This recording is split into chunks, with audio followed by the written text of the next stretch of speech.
Eritrea, perched on the edge of the Red Sea, is a land of striking natural beauty, where rugged mountains meet sweeping valleys and the coastline stretches endlessly into the horizon.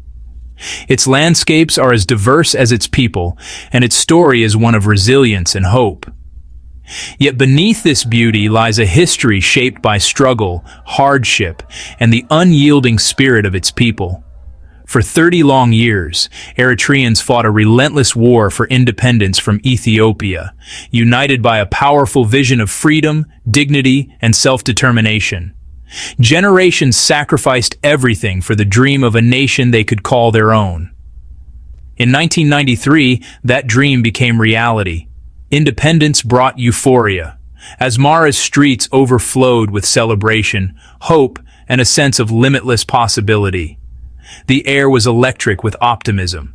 The new government, led by Isaias Afwerki and the People's Front for Democracy and Justice, promised democracy, human rights, and a new constitution that would guarantee freedom for all. In the early years, schools, clinics, and roads were rebuilt by a people determined to shape their own future.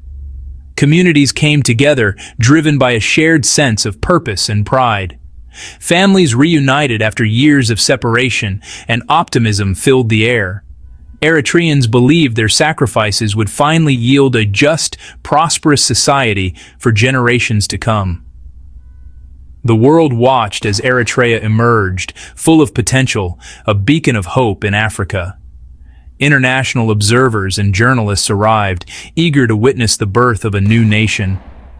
For a brief, shining moment, the nation's unity and resilience seemed destined to create something extraordinary, a society built on solidarity, justice, and peace. But the promise of independence would soon be tested in ways few could have imagined, as new challenges began to emerge on the horizon. By the late 1990s, Eritrea's democratic promise began to fade, as the optimism of independence slowly gave way to growing unease. The border war with Ethiopia became a pretext for the government to delay democracy and tighten control, justifying emergency measures that would last for years. Dissent was equated with treason, political space vanished, and even mild criticism was met with swift, harsh punishment. In 2001, the arrest of the G15 reformers sent a chilling message. No one was safe from the regime's reach, not even those who had fought for freedom. Political parties were banned and power concentrated in President Afwerki's hands as the government became increasingly secretive and unaccountable. The National Assembly became a rubber stamp, its members stripped of real influence, and hope gave way to fear and disappointment. Eritreans found themselves under a system demanding total loyalty, with no room for alternative views or open discussion. The vibrant debates of independence fell silent, replaced by the shadow of authoritarian rule, as fear and suspicion spread through society. The dream of a government by the people had all but disappeared, leaving behind a nation longing for the hope it once had. The government's crackdown extended to the media. Private newspapers were shut, journalists jailed without trial. Eritrea became one of the world's most censored countries. All media is state-run, echoing only the government's voice. News is propaganda, glorifying the regime and vilifying outsiders. Critical reporting and diverse opinions are forbidden. The information landscape is an echo chamber. Citizens, cut off from independent news, rely on rumor and word of mouth, breeding mistrust. Internet access is rare, slow, and heavily monitored, deepening the country's isolation. Self-censorship is the norm. People guard their words, fearing informants. The government's monopoly on information shapes minds and enforces conformity. Life unfolds in a state of enforced ignorance, with little hope for open expression. Indefinite national service defines life for Eritrea's youth. What began as an 18-month patriotic duty has become years, sometimes decades, of forced labor. After military training at Sawa, conscripts are assigned to jobs with meager pay and no choice or end date. Dreams of education, careers, and family are put on hold indefinitely. The psychological toll is immense. Hopelessness and frustration are widespread. Many risk everything to escape, fueling a mass exodus of Eritrea's youth. Those who remain live under constant state control, unable to travel or plan their futures. International organizations condemn the system as modern-day slavery. National service, meant to build the nation, has instead broken spirits and driven people away. With no future at home, hundreds of thousands of Eritreans have fled, creating a major refugee crisis that stretches across continents.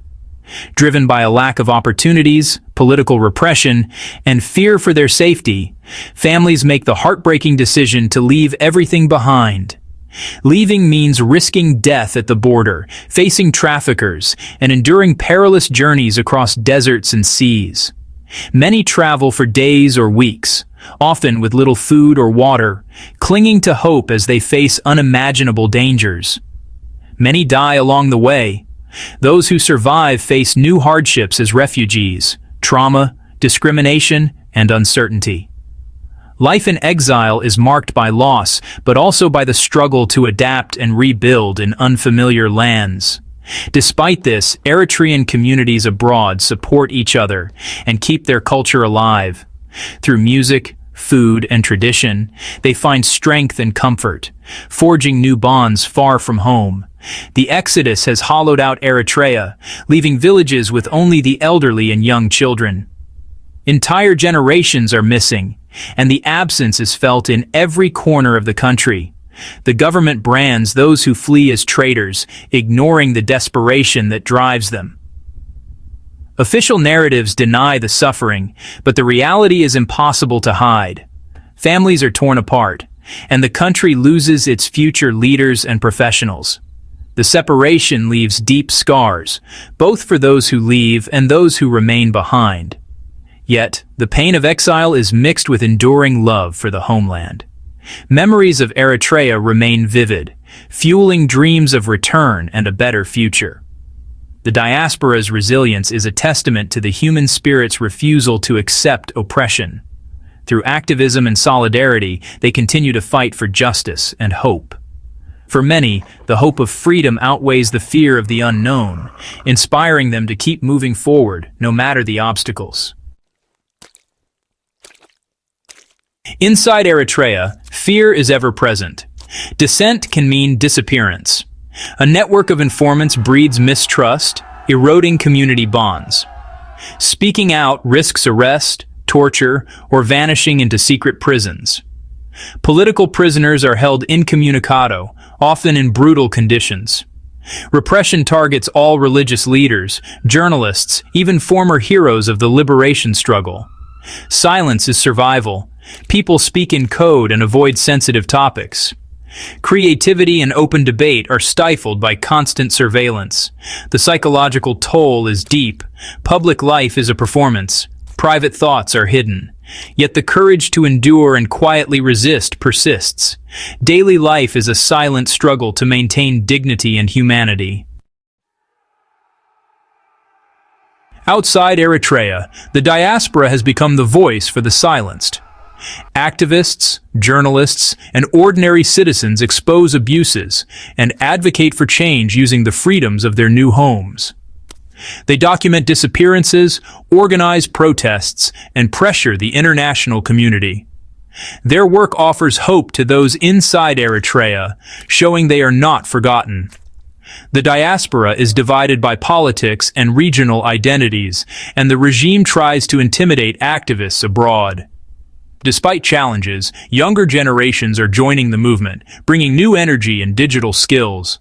Their activism keeps the flame of resistance alive, connecting Eritreans worldwide. The fight for a free Eritrea continues, fueled by determination and hope. The world has not ignored Eritrea's suffering. Human rights groups and the UN have documented widespread abuses. Sanctions and diplomatic pressure have been tried, but the regime remains defiant and resistant to change. Eritrea's leaders use international criticism to reinforce their narrative of self-reliance and external threats. Strategic alliances in the Horn of Africa help the regime deflect scrutiny. Hopes for reform after the 2018 peace deal with Ethiopia faded as repression continued. International attention, though limited in effect, is vital for supporting activists and documenting abuses. The world's gaze is a moral witness, keeping hope for justice alive. Even if change is slow, sustained attention matters for Eritrea's future. Despite decades of repression, Eritrean spirit endures. Everyday acts of quiet defiance, listening to forbidden radio, risking escape, or simply enduring, show remarkable resilience. The dream of a just democratic Eritrea lives on in political prisoners, diaspora activists, and the new generation. Young Eritreans connected to the world yearn for freedoms their parents fought for. Their desire for justice and opportunity is a force that cannot be extinguished. The story of Eritrea is ultimately one of hope and the universal longing for freedom. Even in darkness, the will to be free persists. The path to change is long, but the resilience of Eritrea's people inspires optimism. The hope born at independence still flickers, a dream of a nation truly free.